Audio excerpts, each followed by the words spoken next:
émission bi yee waa Sénégal. RFM matin 7h40 sunu gan Yves Zale salaamaaleykum. maaleykum salaam Babacar. yaa jiite regroupement des diplômés sans emploi mbootaay gu ëmb ay nit yu ami lijaasa te amaguñu xëy demoon ngeen def toogaanu ñaxtu ca buntu ministère fonction publique noonu la. waaw wax nga dëgg noonu la demee. démb dañu doon tax ngeen taamu foofa. waaw ministère de fonction publique li tax ñu dem fa c'est symbolique parce que c'est le ministère qui est chargé d'organiser mooy ministère bi nga xam ne moom moo war a tànn des agents parce que dafa am li fi amoon daaw ñu ñaawlu ko léegi lu mel noonu ñu nekkaat di ci dynamique defaat la même chose parce que daaw bañ ko defee defoon nañ li ñuy waxee conférence de presse le 12 avril 2019 pour dénoncer l'attitude du ministère de la fonction publique bi nga xamante ne dañ ko sant mu tànn ay ndaw Sénégal mu jël tànn ñoo xam ne ni tegu ko ci mérite ak xam-xam da koo teg ci bokk parti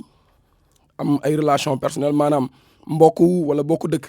te dafa am loo xam ne dafa ñaaw te ñun dañ koy continuer di ko ñaawlu. maanaam dañoo jël ay nit ñuy liggéey ci fonction publique waaye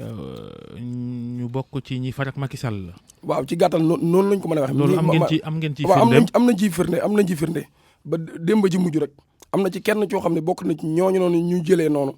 te ñun ñu xamante ak moom ñu nekkandoo ak moom fi ñu jàngee ku nekk xam nga sa morom quoi xamante nañ ñun suñu biir ñun jeunes yi xamante nañ suñu biir. waaye benn misaal rek est-ce que mën ngeen ko généraliser. non du benn misaal la ñuy généraliser dafa bëri yow sax soo xooloon liste yi soo ko consulté woon liste yi ngay xool di nga xam li ñuy wax yëpp fi ñu ko teg lu wóor la nekkuñ di waxee yoo xam ne dañoo xëy di jóg di wax parce que ñun dañoo nekk une structure boo xam ne elle est organisée elle est reconnue au plan national et international donc am na caaxaan yoo xam ne ñun duñ ci dugg ñoom peut-être ñoom dañoo nekk ci ay caaxaan ak i tamante di ma ko xase parce que loolu rek ba mu amee am na ñu génn commencé di ma attaquer mais sama personne man sama bopp aw ma ci solo parce que am na lépp juróom-benni junni nit yoo xam ne ñu ngi suñu ginnaaw ñu ngi liggéey ak ñoom. ñu ngi doon ay sénégalais yoo xam ne dañoo jàng am ay lijaasa te amul liggéey ay diplômés chômeurs. waaw juróom-benni junni te ñun yàlla dogal na ni chaque jour bés bu set dana am nit ñu fekk si en moyenne li tubaab bi wooyee ci moyenne ci misaal bés bu set lu tolloog téeméeri nit yoo xam ne am nañu ay lijaasa amuñu xëy dañuy ñëw bokk ci ne li gis nañ suñu bopp ci li ngeen def ñëw leen ñu liggéey su ma la wonoon tey suñuy fiche dana la jaaxal kon qui veut dire que problème chômage problème emploi dafa am Sénégal te il faut que autorité jël ko au sérieux suñu ñëwee gis lu ñaaw loo xam ne du yoon ñu koy dénoncer dañoo war a jéem a xool ñun li ñuy wax fan lañ ko teg ñu jéem a xool nag ban solution parce que problème su amee fekk nangu woon ni problème am na solution am soo feebaree te nangu woo da ngaa feebar doo dem hôpital te soo demul hôpital doo faju. diplôme yi ngeen am yéen diplôme la. diplôme yi dafa bëri am na ay médecin am na ñu jàng droit am na ñu jàng géographie am na ñu jàng informatique diplôme yëpp la am. mais lu tax ngeen singali fonction publique. waaw lu tax ñu singali fonction publique nee naa la ñoom dañoo defoon daaw recrutement boo xam ne li ñu tubaab bi wax recrutement politique et clientéliste ñu wax leen ko ñu mel ni ñu déggut ñu nekkaat ci tànk defaat lu mel noonu du ñu toogaat xaar ba jaan romb ñu topp ci war a dugg moo tax ñu teel leen dem artu nan la légal leen ñoom li ñuy waaj ak li ñuy def ci suuf ñun yëg nañ lépp. dégg nga wala fan ci ku sant Zale. waaw man doomu réew mi la. waaw bool la Mbàkke laa dëkk. mu ngoog. mais lu weesu rek am na diplôme am lijaasa doyul surtout jamono ji ñu nekk il faut nga am qualification est-ce que yéen am ngeen qualification bu leen war a mën a may ngeen liggéey parce que tamit am na solo du rek diplôme moo am solo. waaw loolu dama ko chaque jour dañ koy wax loolu la tubaab bi di woowee fuite en avant loolu ay waxi tappale la rek parce que ñoom ñi yor ay responsable ci réew mi yëpp ñun fi ñu jàngee ñoom fa lañ jàngee donc am na loo xam ne ni loolu dañ koy wax pour décourager ñenn ñi yow mën ngaa jàng ba am say diplôme am sa master am sa licence am sa BTS médecin bi amul qualification professionnelle infirmier yi nekk ñun amuñ qualification professionnelle sage-femme yi amuñ qualification professionnelle informaticien yi amuñ qualification professionnelle wala géographie loolu ay waxi caaxaan la parce que loolu argumentaire boobu lañ koy def pour defal jeunes yi mais ñun on est assez mature et on est plus mature que ça donc wax ji mooy nañ wax ñoom luñ nar ci diplômé yi lu ñu nar ci jeunesse sénégalaise bi nga xamante ne amuñu xëy amuñu gont ñu ngi toog ci koñ yi dinaa ataaya mais loo bëgg ñu def ko. est-ce que yéen a ngi làmb itam privé bi. waaw fépp la ñuy làmb mais question emploi le principal responsable c'est le président de la république mi nga xam ne moom lañ fal pour mu lijjanti ko te am na loo xam ne wax na ko ci te ñun gisuñ ko te gisuñ suñu bopp parce que loolu su amoon man du ma fi toog tey di wax la question de l'emploi et ma propre personne elle est insignifiante. Ce sont les gens qui sont dans les maisons, qui sont dans les rues, des gens kii ñi nga xam ne dañuy dem ci géej gi di dee ci géej gi ñi nga xamante ne ñu ngi dee ci désert beeg yooyu ak ñi nga xam ne léegi dugg nañ ci banditisme parce que dañoo toll ci da ngay toll ci yor kër yor responsabilité doo ko mën après ñu commencé di la sikk ba mujj gi am nooy def moo tax ñenn ñi gàddaay buubu seen bagage génn dem réew mi mu jaral leen Barça wala Barça donc dafa doon yoo xam ne du lu ay caaxaan loo xamante ne da ngay génn Barça gi daa am ñuy am ay lijaasa yu kawe yu ca bokk du ci xaaj du ci jeex am na ñoo xam ne dañ leen formé école normale ñu doon ay enseignant booba léegi ndëkkiite wuñ ne am na ci ñoo xam ne dem nañ ci géej gi ba dee ci du xaaj du jeex man dem naa Europe fekk naa fa ay sénégalais ay nit ñoo xam ne suñu leen doon fa ay milliards sax duñ ñëw di Sénégal parce que dañoo découragé ba ñu fiy jógee am na ñoo xam ne jógee nañ ko fi te loolu yooyu dafa ñaaw parce que il faudrait que ñu xam ne ñun sénégalais lañ nekkuñu ay maliens nekkuñu ay chinois kon ñun Sénégal lañ war développé man su ma demee tey toog Europe di fa liggéey kan laay développé mais Europe laay développé du ma développé Sénégal kon ñun Sénégal lañ war développé parce que Sénégal lañ bokk fii lañ juddoo fii lañ yaroo fii lañ fekk suñu papa ñu juddoo fi yaroo liggéey fi ba jeexal ñun ñu war a continuer ci dynamique boobu mais bu waruñu état du Sénégal ak autorités yi suñuy wax question de l'emploi ñu bëgg di ko soofantal wala di la def ay attaque personnelle wala di la taxé da ngay politique wala da ngay opposé parce que ku ba ngay jàng université ku fa jaar xam ne université nu mel da ngeen di ñëw nekk ay première année ay 6000 8000 foo toog doo ko am ngay jàng di ñafe ba am say diplôme ñu lay naan ay dugg na fii génn fii parce que ñun suñu jàng kenn financé ko politiciens yi financé wuñ ko ba ñuy jàll examen kenn ñëwul jox ñu sujet neel bind leen lii la ñun ñoo ko xeexal suñu bopp ba am ko kon suñu droit la loo xam ne lu ñu moomal suñu bopp la suñu njàng ñoo ko moomal suñu bopp est-ce que war ngeen taxaw yéen tamit taxaw rek ne par la force fokk nguur gi jëleen fonction publique mën ngeen xool nu ngeen di wutale seen bopp seen liggéey auto emploi wala bokk entrepreneuriat ngeen am ci lu ngeen di yëngu mais taxaw ne nguur gi daf ñu war a jël pourquoi loolu di force non taxawuñu force ne nguur gi dañuy jël il faut ñu préciser waat ko wax naa la ko sànq ministère fonction publique symbolisme la te par rapport dafa am lu manquement yu ñu wonee daaw ci recrutement bi moo tax ñu leen di artu parce que xam nañ dañoo bëgg a defaat lu gën a pire loolu la ñuy artu te ñoom nekk suñu cible parce que dafa bëri profession libérale mu ngi mel ni avocat nan nga mën a expliquer Sénégal magistrat ñëpp avocat moins de 400 avocats pour 16 millions de Sénégalais demal Ghana nga xool ñaata avocat fa nekk profession libérale la ñu jël ko tëj ko parce que ñi ko téye ak nguur gi dañoo am complicité mu war a doon examen. moo xew ci notaire yi itam. waaw moo xew ci notaire yi moo xew ci huissier léegi yow soo ñëwee fii di ko wax ñu bëgg laa tam mu commencé la indil problème ñii di la envoyé message di la menacé ñii di la saaga fii ñi yónni seen i booy ñu nekk ci ay réseaux sociaux di la saaga di la wax yenn ñi mais loolu ay caaxaan lañ parce que ñun yàlla dimbali nañu yàgg nañu jiite booloo yàgg nañ nekk ci ay jàppal bàyyi kon loolu tiitaluñu parce que tey am na loo xam ne ni lu tax wutalu leen seen bopp liggéey auto emploi yëngu wutal seen bopp bañ a xaar kenn les start-up ñàkku ñoo yëngu mais lépp loo gis dafa laaj début ak accompagnement parce que yow soo amul accompagnement tey am na loo xam ne du bëri doo ko mën parce que tey am na ñoo xam ne ni ay fonction publique ak état intéressé wu leen leneen na leen intéressé mais leneen looloo noonu pour ñu jot ci xoolal financement yi rek li nekk ci fonction publique moo nekk ci financement da ngay déposer projet ñu war laa financer mais soo amul kenn ku jël projet ne diw sama nit la wala diw sama booy la sa projet du jàll. mais démb seen toogaanu ñaxtu bi buntu ministère fonction publique ay costume ak cravate yu am solo ngeen yéen sonn leen ah.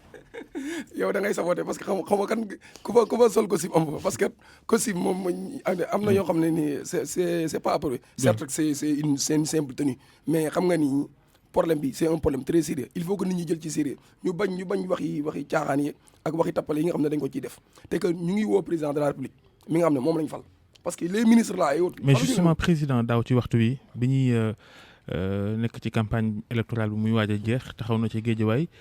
diggee million ngu xëy gis ngeen koom. waaw xam nga comme ñun ay intellectuels te jot nañoo jàng tuuti population Sénégal 16 millions la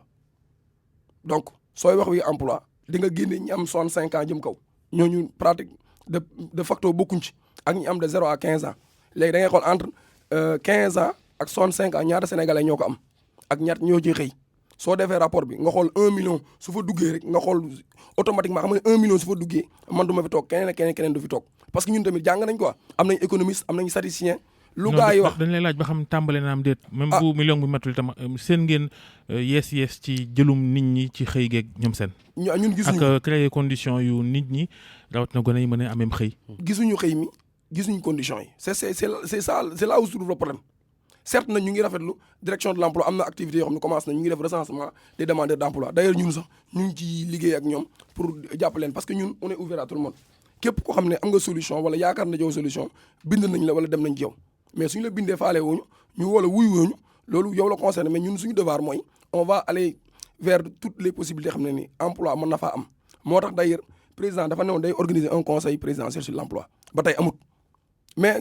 loolu moom la mais ñun décidé nañ organiser un forum sur l'emploi te boobaa bëgg nañ moom mu ñëw ñu toog ñu wax ci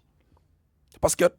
nee na ñun amuñu proposition amuñu xalaat amuñu vision am nañu ay proposition am nañu ay xalaat suñ ñëwee ñu toog ñun dañ ko wax lu ñu xalaat moom mu wax ñu lu ñu xalaat ñu dënk ci loo xam ne au moins dina jëriñ population. noo gisee kàddu mi yëkkati samedi keroog ne chômeurs yi ñoom ñoo nekk ci Facebook bi rek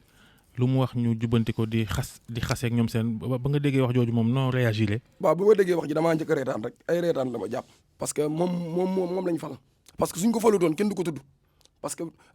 Babacar Fall mi nga xam ne kenn falu ko kenn liggéeyantu ko kenn du ko tudd parce que amuñ ci moom soxla parce que ñun lañ jël dénk ko dañoo dagale suñu alal dagale suñu lépp jël ko ne ko président jëlal yaay moom léegi dañuy jiite ñu dem ñu topp si ginnaaw donc moom mooy responsable lu baax moom la lu bon mooma parce que moom lañ jiital suñ ko jiital kenn du ko tudd Senghor fi mu toll nii kenn tudd ko yàlla na ko yàlla yërëm kenn amatuñ ci moom soxla parce que nekkul suñu président ñi fi jàlloon liggéeyante duñu leen ki fi nekk la ñuy liggéeyante moom am na loo xam ne ni waroon na ko wax waroon naa ne certes chômage bi sonal na ndaw yi ba tax na sax ñenn ñi ñu ngi ci mbedd yi di toog na ataaya mais dinañ jéem a xool nu ñu ko liggéeyante ba mu sotti parce que nit ñi mënuñoo jàng ñoom fi ñu jàngee am ñoom diplôme yi ñu am ñu xëy marché de l'emploi ñu verrouiller ko verrouiller profession libérale yi verrouiller accès au financement fonction publique ñu jël di jël seen militant dafa dugal léegi nit ñi am leen métti ñu toog ci taatu garab yi di ko kaas mais moo gën ñu génn di taal ay pono mais génnuñu taal ay pono ci pourtant mën nañ ko def génnuñu def révolte populaire defuñu ko mais nag tamit duñ dem ci géej gi dafa dee te duñ bàyyi réew mi tamit. nu ngeen def nag léegi ak xeex bi ngeen sumb. ñun li ñu def mooy dañoo nekk dans un combat logique et un combat républicain nu ñuy procéder ñëpp gis nañ ko dañuy génn analyse carte sur table wax lu leer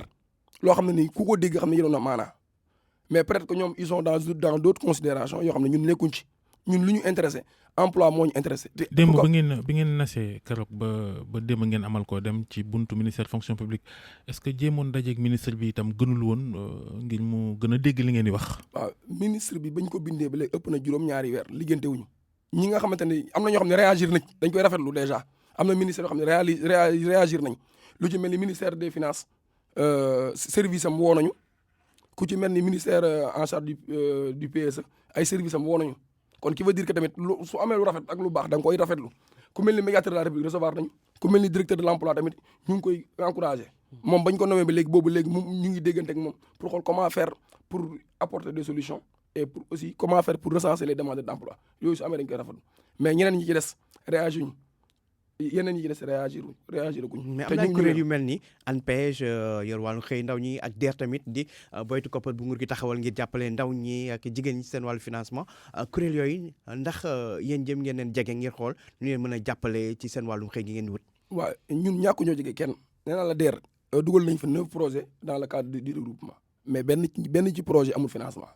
kon qui veut dire que ñoom ñooñu. est-ce que matal sart yi tam. waaw parce que il faut nga matal sart yi. matal critères yi. pour waaw loolu la ñuy wax ji nga loolu chaque jour loolu la ñuy wax saa yu li tubaab bi nag qui veut tuer son chien l'accuse de race ñoom suñu naru def benn affaire il faut ñu wut benn un argumentaire teg ko fa mais c'est un argumentaire qui ne tient pas la route parce que ñun tamit duñu ay nit ñoo xam ne dañoo jógee ci àll bi rek ñëw taxaw fii di yoote suñu lam ñun dañuy gëstu te yàlla dimbali nañu jot nañoo jàng as néew xam nañ lu yenu maanaa ak lu yenul maanaa c'est que nag kilifa nag da nga koy wormaal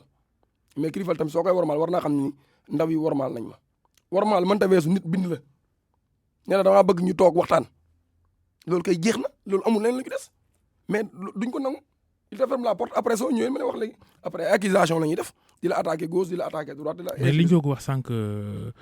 bi Sénégal ba léegi ñu gis ni dañuy sos yu kuréel ki bànqaas ci nguur gi ne dañuy suqali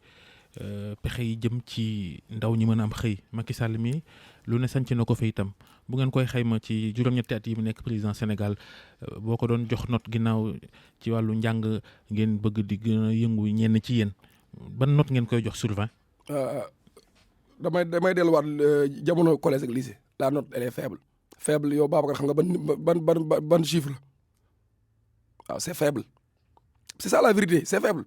parce que il faut que tamit nit ñi nangu ni y a un problème comme ni nga ko waxoon sànq il faut ñu nangu problème am na ñu jéem wut ay solution te ñun on est dans la dynamique de chercher des solutions il faut jublu ci loolu yàggul temps yi lay passé. mais DER boobu lu ci mel ni DER bi ñu samp di àll ndaw ñi xaalis ñuy mën a sanc seen wéru bopp itam loolu ay pexe yu baax la am. waaw pexe bu baax la su fekkee jaaree nañ ko yoon. mais malheureusement li nekk ci fonction publique ak yeneen domaines yi même chose la dafa nekk loo xamante ne dañ koo def pour gérer des militants yéen ñi def ngeen ci même seen journal bind na ci bataay nit ñoo xam ne finance nañ leen jël nañu xaalis bi lekk ko parce que tey sooy financé da ngay financé quelqu'un ko xam ne commencé na activité. waa DER waxuñu loolu de ñoom. waaw nee nañ ku lebal ku ne di nga fay. wala police nañ wax ñaar kan ak ñaar rek fay ñu def ratio bi kan ak kan ñoo fay nañ def ratio bi ñu wax kan ak kan ñoo fay ak ñi nga xamante ne la plupart yi ñuy financé fay nañ am na fayit parce que sooy financé da ngay financé quelqu'un ko xam ne commencé na dara am na lu mu tàmm mais doo jël koo xam ne ni amul activité dañoo xëy rek woo ko ne ko bindal projet nga jox ma numéro bi mu dem bind projet wala mu dem kenn bindal ko projet rek ñu dem financé ko mu jël xaalis bi gars yi la ñuy wax xaalis élection la période campagne lañ ko joxe gars yi jël nañ xaalis bi ñi jënd nañ ci téléphone yu bees ñi takk nañ ci jabar ñi noos nañ ci c'est ça la vérité. yow da ngay wax nii rek mais li ngay wax nii amoo ci benn firnde quoi. waaw aw ma ci benn firnde mais loolu le moment venu dañ leen jox firnde yi parce que jarul sax ay firnde parce que sénégalais yaa ngi déglu sénégalais xam nañ ce qui se passe. mais léegi on n'a pas besoin de répéter. goney Sénégal itam ci xam nga yéen a ngi dem fëgg buntu ministère fonction publique ne jël leen ñu ñëpp bëgg a dem fonction publique daanaka bàyyi fi yeneen pexe yeeg yeneen dañuy jël misaal lu tax gonek Sénégal bu jàngee rek moom bureau mbaa bu dee jàngalekat ca classe ak ñoom seen est-ce que sàkki pexe itam ngir mën a suturlu waruñ cee gën a bàyyi xel. bu jël misaal ci yenn métiers yi am fii boo jëlee njaayum koko wi nga xam ne gis benn doomu gonek Sénégal buy jaay koko te ñi koy jaay bu ñu demee seen dëkk ay patron la ñuy doon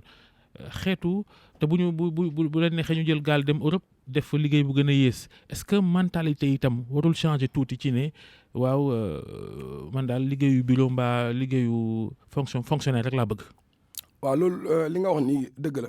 mais ñun amuñu fiction amuñu obsession ci fonction publique. parce que wax naa la ko sànq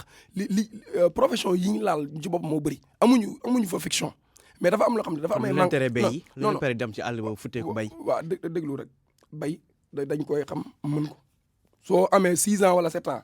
école nga xam mënoo jàng ba àggeen niveau gi dem nga dem di bay jaay koko boobu na mais am na ñoo xam ne ni soo de diplômé di ko def mais je pense que su fekkoon jaay koko rek man sama objectif fekkoon dafa nekkoon jaay koko soxlawuma jàng ba am BFM am bac ñëw université dem faculté droit jàng ba am master 2